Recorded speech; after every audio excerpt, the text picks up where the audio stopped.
2208-10140.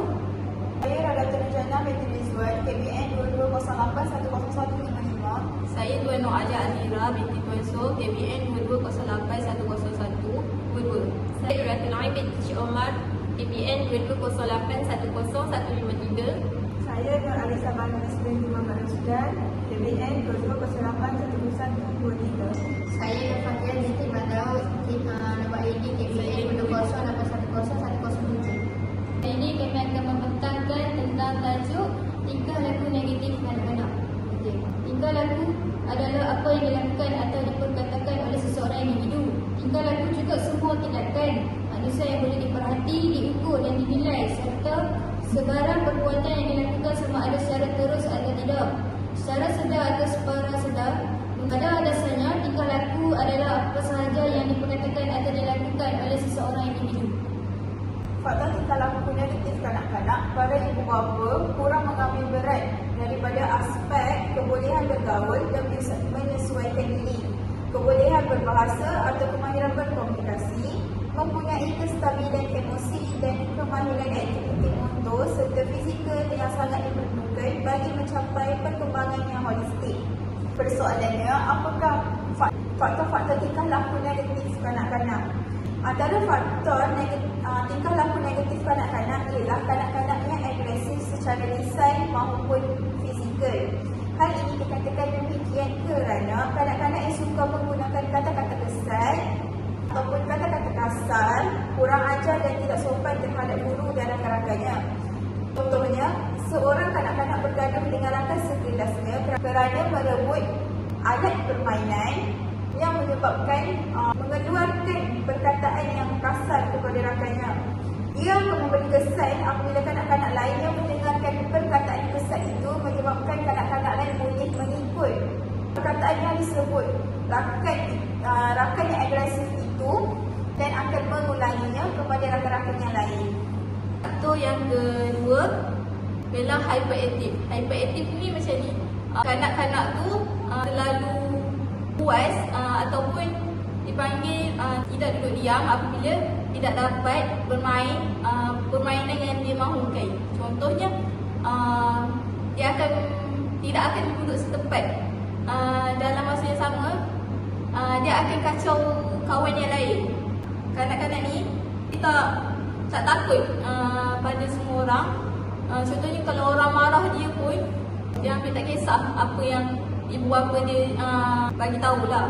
Hyperaktif ni akibatkan dia hilang fokus, hilang tumpuan dan bersifat kurang didikan ibu bapa juga yang hyperaktif ni. Yang ketiga ialah tingkah laku yang nakal.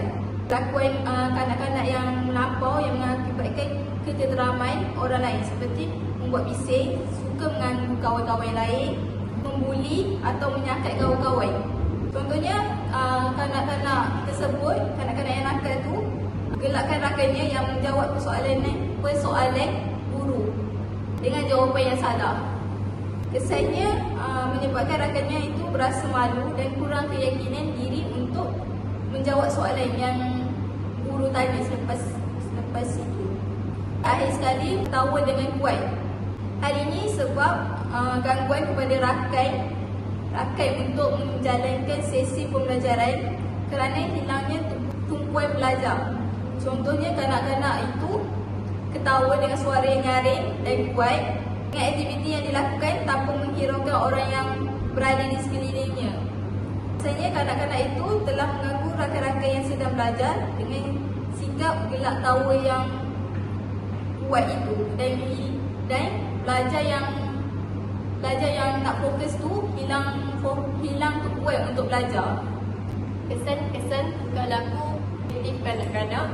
Kesan tingkah laku negatif kanak-kanak yang pertama ialah berlakunya pemberontakan. Selalunya pemberontakan ini berlaku apabila kanak-kanak ingin mengekspreskan yang mereka tidak puas hati terhadap ibu bapa mereka. Pemberontakan ini selalunya terjadi apabila ibu bapa memukul mereka ataupun memarahi mereka. Hal ini disebabkan oleh cara ibu bapa mendidik mereka dan hukuman yang diberikan ibu bapa itu tidak setimpal dengan apa yang dilakukan mereka. Jadi kanak-kanak merasa tidak berpuas hati dan mereka akan melakukan tingkah laku seperti memberontak. Seterusnya, kanak-kanak akan mempunyai gangguan emosi. Kanak-kanak yang mempunyai gangguan emosi ini selalunya berlaku apabila mereka didera ataupun mereka tidak mempunyai kasih sayang yang cukup daripada ibu bapa mereka. Hal ini sering terjadi apabila ibu bapa mereka mendera anak mereka sendiri. Kanak-kanak ini sudah tidak mempunyai tempat perlindungan. Kanak-kanak yang mempunyai gangguan emosi ini akan mengganggu rakan-rakan di sekolah atau taska kerana emosi yang terganggu akan mengganggu pembelajaran mereka dan rakan-rakan di dalam kelas. Proses pembelajaran di dalam kelas akan terjejas dan proses perkembangan kanak-kanak tersebut akan terjejas juga. Oleh itu, ibu bapa ialah orang yang memainkan peranan penting dalam memastikan kanak-kanak tidak melakukan tingkah laku negatif. Akhir sekali, tingkah laku negatif ini memberi kesan kepada kemahiran berkomunikasi mereka. Tingkah laku negatif ini mereka akan lebih suka berkomunikasi melalui pergerakan badan berbanding percakapan. Dengan tingkah laku negatif ini, kanak-kanak akan sering memukul rakan-rakan ataupun melakukan tantrum terhadap orang yang mereka tidak berpuas hati. Hal ini kerana kanak-kanak yang mempunyai kemahiran komunikasi yang kurang ini akan mengganggu cara pergaulan mereka bersama orang lain. Contohnya, mereka akan sukar untuk bergaul bersama rakan-rakan di kelas atau untuk berkomunikasi dengan ibu bapa mereka secara normal. Selain itu, kanak-kanak ini akan juga sering diejek oleh rakan-rakan sekelas disebabkan oleh tingkah laku negatif yang sering dilakukan oleh mereka. Kesannya, kanak-kanak ini akan mengalami keyakinan diri yang kurang dan mereka akan lebih gemar bersendirian. Bagi cadangan dan penambahbaikan tingkah laku negatif kanak-kanak pula ialah bapa atau pendidik perlu menyediakan latihan dan tugasan yang bersesuaian dengan tahap kebolehan kanak-kanak. Cara ini penting kerana apabila kanak-kanak berjaya menyiapkan latihan atau tugasan yang diberikan kepada mereka dengan baik, mereka akan merasa gembira dan lebih berkeyakinan. Cara ini juga akan membantu mereka mengatasi masalah tingkah laku semasa proses pengajaran dan pembelajaran. Seterusnya, pendidik perlu menyediakan pembelajaran yang menyeronokkan bagi mendorong kanak-kanak untuk mengikuti proses pengajaran dan pembelajaran dengan lebih baik. Oleh itu, pendidik perlulah menyediakan perancangan pengajaran yang melibatkan pembelajaran yang menyeronokkan.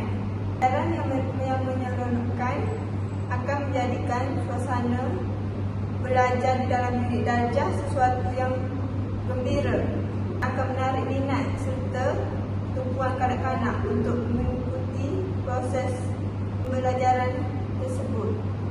Cadangan dan penambahbaikan untuk mengawal tingkah laku negatif kanak-kanak ni, ibu bapa perlu meluangkan masa bersama anak-anak. Maksudnya melebihkan masa untuk anak-anak lah berbanding dengan orang lain.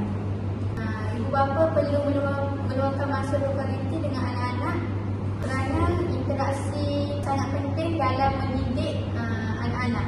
Hubungan yang positif dengan anak amat penting supaya perkembangan anak-anak ni tidak terjejas. Cara meluangkan masa dengan anak-anak ni termasuklah melakukan perkara yang mereka ingin lakukan dengan luahan perasaan serta memahami perasaan mereka. Meluangkan masa dengan anak-anak ni juga merupakan satu lagi cara untuk menunjukkan kasih sayang mereka serta menunjukkan yang ibu bapa ni ambil berat tentang anak-anak. Yang keempat, ujian dan pembelajaran merupakan satu perkara yang dapat menggembirakan kanak-kanak. Maksudnya kebaikan ni kena ada pujian dan kejaran untuk anak-anak. Jadi ada ibu bapa perlu memberikan pujian dan kejaran untuk tingkah laku yang betul. Kerana kanak-kanak perlu diberitahu dengan jelas tingkah laku positif apa yang dikehendaki daripada mereka. Maksudnya kalau kanak-kanak buat benda yang betul, maksudnya buat benda baik, kita bagi pujian dan kejaran daripada mereka. Lepas tu elakkan kata-kata yang menyakitkan hati mereka. Kanak-kanak mendengar terlalu banyak perkataan yang negatif tentang diri mereka sendiri, terutama daripada ibu bapa mereka, mereka akan mempercayainya. Okey, ayat sekali adalah kesimpulan. Belakangan ini tingkah laku bermasalah kanak-kanak menjadi topik perbincangan di kalangan masyarakat. Tingkah laku bermasalah boleh menyebabkan ketidakseimbangan di antara emosi dan aktiviti kehidupan seharian kanak-kanak. Ibu bapa juga perlu memberi peluang atau kebebasan kepada anak-anak untuk memilih apa yang mereka suka, mendengar penjelasan dan pendapat serta memberi sokongan tentang perkara-perkara yang mereka minati. Ibu bapa juga perlu sentiasa memberi galakan dan motivasi anak-anak dan mengamalkan sikap memberi ganjaran dan peneguhan setiap kali anak-anak berjaya dalam sesuatu kerja. Itu saja daripada kumpulan kami.